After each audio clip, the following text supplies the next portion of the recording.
When I fought George St. Pierre in Canada, first of all, somebody freaking drugged me, okay? That guy didn't make weight.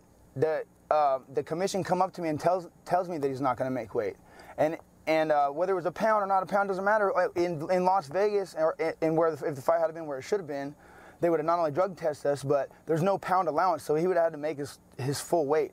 And I've never been in the best shape of my life like that ever, and then went out there just completely zapped like that. There was something funny about that fight. I'm just saying, like, look, I didn't get my fair shot, so I had to go through all sorts of drama, no breaks, 3 fights in a row, just like always, 3 to 5 fights a year, and then finally they gave me that fight in Canada, freezing ass Canada, freezing ass cold Montreal, where all kinds of funny stuff was going on. And I remember they drug tested us. We all pissed into like a film case. They put Scotch tape over the top. That was the USADA over there. Back to the daily grind, and shout out to the full-time patrons. Make sure to hit subscribe if you're new and hit thumbs up if you're not a baby back bagel biting bitch boy, because you know what time it is. It's full time. MMA. It's your boy Taco Bell Wani, and as we feared, it looks like Nate Diaz is not too open to fight George St. Pierre, but it might not be for the reasons you think. Now, the audio I played was to give you a little context to what Nate Diaz just posted on Facebook, talking about the potential fight between him and George St. Pierre. This is what Nate Diaz had to say. Go fuck yourself, George. No, he didn't say that. I'm just kidding. This is what he had to say on the screen. He didn't say that. Not in those words. This is what Nate Diaz had to say. That was a joke. He said, George St. Pierre cheated when he fought my brother. He was on steroids. Actually, this might even be worse than go fuck yourself, George. I mean, he's accusing GSP of all type of shit in this. I mean, listen to what Nate Diaz had to say. And after that, we got to have a little... I got to cash in on some clout tokens. With that being said, check this out, full-time family. George St. Pierre cheated when he fought my brother. He was on steroids, he was overweight, and they let him in because we were in Montreal and his boy gave Nick a bad IV. Now they're selling you wolf tickets on me. George St. Pierre, you can clear that shit up or fight yourself, cheater. I don't know why I just imagined that over a hot beat, but I do wish that there was... I almost stumbled reading that because the punctuation, you know what I'm saying? I almost was like, wait, am I missing something here? But either way, what he had to say here, there's quite a few things he's accusing GSP of. Not only being overweight, what they're alluding to is they said GSP actually weighed in like 3 pounds overweight. Like, you can weigh in 1 pound over, but he was like 2 pounds over that, so he didn't make championship weight.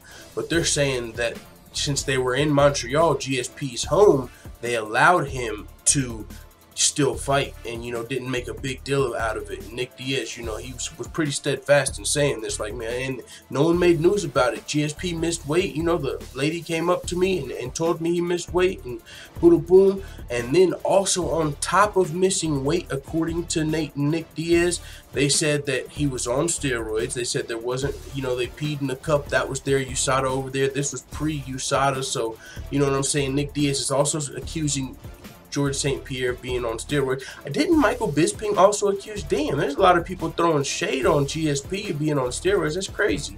I just realized that because Michael Bisping said something about that. But now Nick Diaz is also accusing GSP of being on steroids pre-USADA. And then on top of that, they're saying they also gave Nick Diaz a bad IV. Now, this one is kind of hard for me to believe. I was listening to the MMA Beat, and they actually mentioned Nick Diaz versus GSP 1, and someone brought up, yeah, but Nick Diaz was drugged, and Ariel Helwani and the crew kind of laughed it off like, yeah, okay. Because Nick Diaz is saying this, but it could be, fighters have pride, like, and he could really believe this. I mean, if you listen to the interview, he does, but I'm just saying, as far as a bad IV, you got to be pretty, what's the word, like, reckless to take an IV from an opponent, unless you don't know it. But it sounds like they knew it was, like, GSP's nurse. Maybe they didn't at the time know who it was. Maybe just some random person came up to him and said, here, like, here's this syringe, or here's this bad IV, here's an IV for you. But come to find out, they're saying it was, like, GSP's boy. Actually, somebody from Nick Diaz's camp, his boxing coach, I've got it here. I'm going to cash in on my clout tokens at the end of the video. 1 second. This is what Nick Diaz's boxing coach had to say right here. He said, yeah, I remember that, speaking of, the bad IV or Nick Diaz being drugged. He said, yeah, I remember that. I was there. It was George St. Pierre's nurse or something.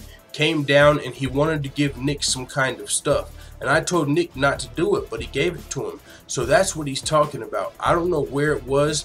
I'm not saying that it was a drug or something or anything, but I just know that he looked different in that fight. He said he worked with George St. Pierre. He was up all night urinating. I mean, he wasn't feeling good because he was going to the bathroom a lot. I mean, I don't know what it did, but I know he was going to the bathroom a lot, so it probably dehydrated him and drained him.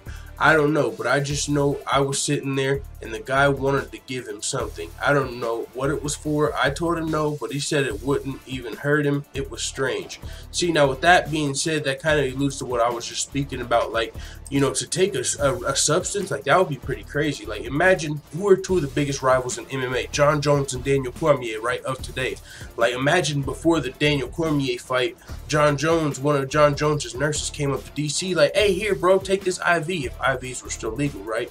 You think DC's taking that? You know, like, fuck no, I'm not taking that from Jon Jones. I'm not taking anything from Jon Jones to sabotage this fight or his team, unless it's just some random person, you know, that you don't know is with Jon Jones. Like, it's some person pretending to be like a UFC nurse, like, here's an IV, and it's actually, you know what I'm saying? But it's looking like it was actually someone from GSP's team.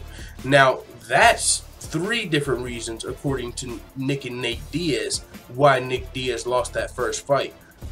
Just to recap, they said he was on steroids, he missed weight, and Nick Diaz got drugged, essentially. Now, with that being said, that goes to what Nate Diaz was saying at the end. He said, either clear that shit up or fight yourself, cheater. Now, what I'm taking from that is you need to fight Nick Diaz. You know what I'm saying? You need to get it in with Nick Diaz or come out. You know, I seen an article that said Nate Diaz told GSP, you know, either admit you drugged Nick Diaz or fight yourself. You know, essentially like point to the fact that if GSP comes out and admits all of these things happen, which that there's no way GSP comes out tomorrow in a press conference. All right, guys, I came in overweight. We drugged him. Oh yeah, and I was on steroids. There's no way GSP's coming out and saying that if that's what Nate Diaz wants. You know what I'm saying? So with that being said, the only way to really clear it up is to fight Nick Diaz now, right? Fight Nick Diaz with USADA here on even terms. You know, they said the first fight was in Montreal, Canada, so they allowed a bunch of that shit because it was on GSP's turf. So now let's fight in like Vegas or somewhere else. You know what I'm saying? Los Angeles, who knows? I'm just saying. Nate Diaz is saying now that's a good way to clear it up, right? That's what I'm thinking. Nate Diaz, it's kind of, you know, you can't really tell exactly what Nate Diaz is saying here. When he means clear that shit up, you can only kind of interpret it.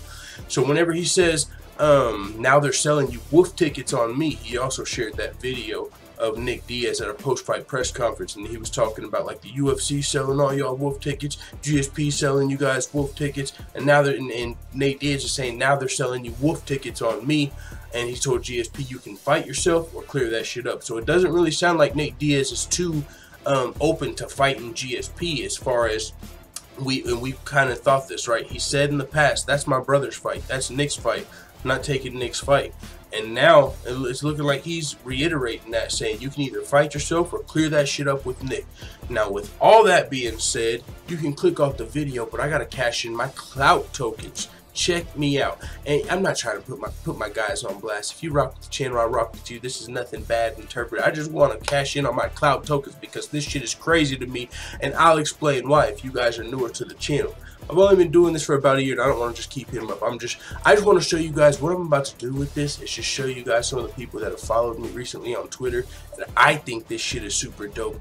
Not just because they have a blue check mark, that's kind of cool, but also because these motherfuckers are pretty popping, if you know what I'm saying. Popular, like, you got a lot of followers, and that don't mean a lot, but I'm just saying with clout comes great responsibility. No, that's a joke. But what I am saying is this is pretty cool, and why? Because those of you that know, I also have another job, right? This isn't even really a job. This is essentially a hobby at this point. I mean, we get a little bit of ad money because I fucking put out so much videos because it's like my second job.